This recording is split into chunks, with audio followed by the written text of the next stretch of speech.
science, art. These are all the same people. They've just chosen to use different instruments and tools. So don't get it twisted. It's never been about the medium, because you can look at money, you can look at Play-Doh. They're all the same thing. These are just mediums on which you can come and create whatever you want to create. And it's always been about creation. So when you realize that you have 3 8-hour periods in your day, you got 8 hours you sleep, 8 hours you possibly work, and the average American watches about 6 hours of TV. So the average American, really, there's not much time to do anything else other than consume, which is, consuming culture. So I would say, if anything, is the lesson of responsibility.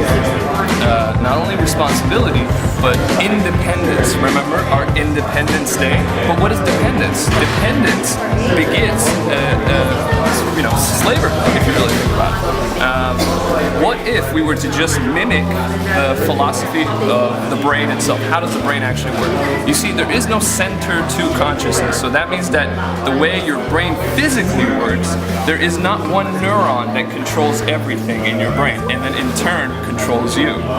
It is actually a collective of your neurons that makes you the person you are, that makes your body capable of working, and so it is the individuality, but it is in the oneness of it all. It is the alpha and it is the omega. It is the beginning and the end. So it's like when people say the number 10, 1 and the 0.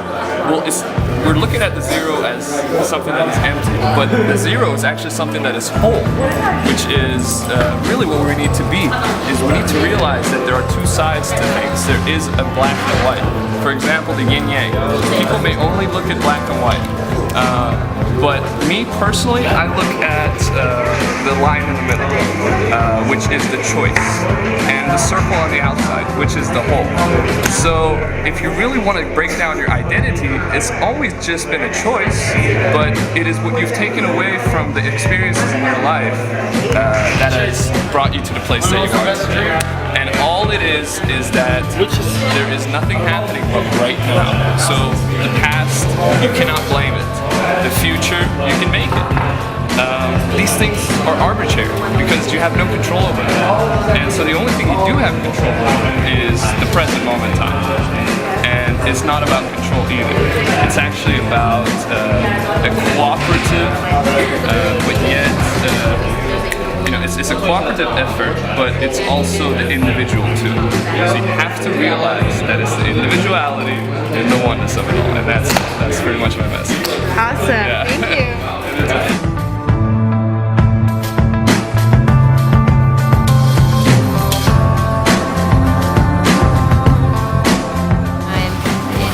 As possible to make a difference in the world and make it a better place. It's really just a matter of people willing to step up to the plate and stop waiting for a president or stop waiting for a candidate to be elected to change their lives and to tell them how to be, how to think, and what to do and what's right and what's wrong. I think we're all kind of not programmed, but we're all set with morals. We know what's right, we know what's wrong, and bad people are always, if there's rules, people are always going to break the rules and find ways around them. So I mean, either way, it can go either way. It's just depending on what really goes on in the people's hearts, and if they're willing to question and go outside of what they're being told on media. So, do you think that this is going to affect people? Do you think people receive this well? People just look at this and be like, oh my god, what was this? Yeah, because it's like that one quote. I forgot the full quote, but it's like, by us going out there and doing this, we liberate others to do the same. If I could leave one thing in this world, it would be to encourage people to recognize limiting beliefs and not let it affect them in a negative way. And limiting belief is formed by a belief system, whether that's from their parents, through society, through the education system. If you were given, the way I like to put it is, if you were given a treasure map by a friend, would you go out and find it? Of course, anyone would. But why is it that with so much wealth and abundance and the freedoms that we have, that this country has, so many people live an average lifestyle? And that's because they don't believe they can find their own treasure. There are so many treasures out there in this world, and it's so important not to limit yourself to go out there and find them. To go and do what you're truly passionate about, what your dream is, what your why is, and do whatever it takes to succeed. And again, not let a limiting belief affect you, negatively affect you.